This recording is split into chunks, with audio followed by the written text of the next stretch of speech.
Rashida Rahman. The tide has definitely turned against Europe's population, making it increasingly grey. High life expectancy, low birth rates, baby boomers retiring, it's all putting pressure on our economies. So in this episode of Real Economy, we're focusing on our healthcare systems, which are going to be increasingly challenged as the years go by. But first, let's get a crash course on exactly how old Europe is set to look.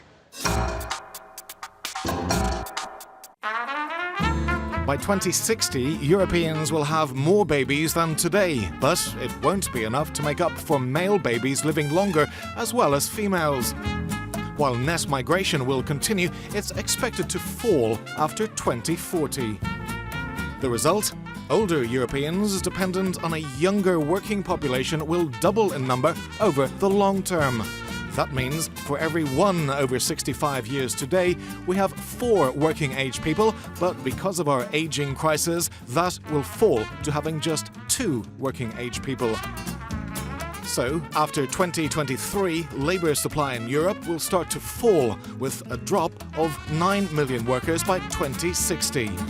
The picture is clearer when you break ageing down into 3 periods. Between 2007 and 2011, the working-age population grew, but employment was sluggish.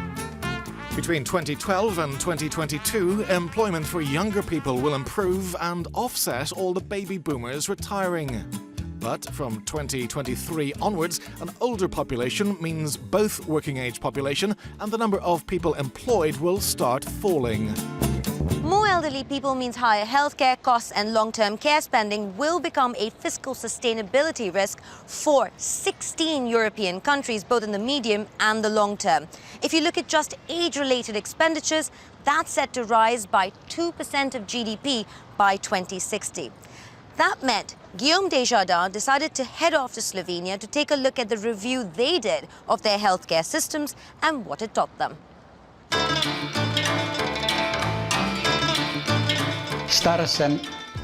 I'm 79 years old. I'm very active. I ride my bike, I ski, I drive my car, I go hiking. Unfortunately, not all seniors are as healthy as Frankie. As they get older, and taking care of them means bigger bills for Europe's families and healthcare systems. I pay 660 euros a month for a room with my own bathroom. I don't have any extra expenses or needs. They have to pay on their own. If they don't have the money, their kids have to take care of them, actually. But in the worst case scenario, if no one has the money, then yes, the government pays for them. According to projections, the EU population is expected to rise by 3% in the coming years, but there will be 60% more senior citizens by 2060. They will need to be cared for, occupied, entertained, and that means more jobs. Slovenia's reliance on payroll contributions toward a compulsory health insurance system makes it susceptible to labour market fluctuations. Sustaining healthcare here and across Europe means the focus now is on prevention methods like early cancer detection, long-term care insurance and integrated care. Slovenia is already working on the question of how to absorb the extra costs implied by the age pyramid. The ageing population could cost the EU up to 1.4% of GDP by 2060 and up to 6.8% for Slovenia alone. Natasha will join the ranks of the retired in the next few decades, and she and others like her will need a system that can bear the weight of a larger, older population. To cope, burden sharing between the government and citizens seems inevitable. In Slovenia, the public healthcare system is now partially privatised, with new homes for the elderly no longer subsidised. In other EU countries, even retirement age is being pushed further to adapt. We will not be able to solve this issue without immigration. We have to find a strategy how to attract people from abroad to work and stay in Slovenia, to live and work and then retire in Slovenia, of course. How we become a silver economy with potential is the policy challenge of today. Because one thing is for sure, Frankie, his friends and we are undeniably getting older. Slovenia brings up an important point that by 2060, half of Europe's countries are going to see their populations fall. What does it mean for healthcare? Pedro Barros is Professor of Economics here at the Nova School of Business and Economics in Lisbon, the Portuguese healthcare reform. What does that really show us about implementation, and what are the lessons for Europe as a whole? Well, our experience shows that it's difficult to make those reforms. It takes a long time. Even creating a new network for long-term care, as we did within the NHS, takes at least 10 years. We are still halfway of doing it, so it's difficult to understand exactly how to deploy things, how to make people make adherence to the new ideas, and to have professionals and all the elderly people cope with the new transition to different models of organization.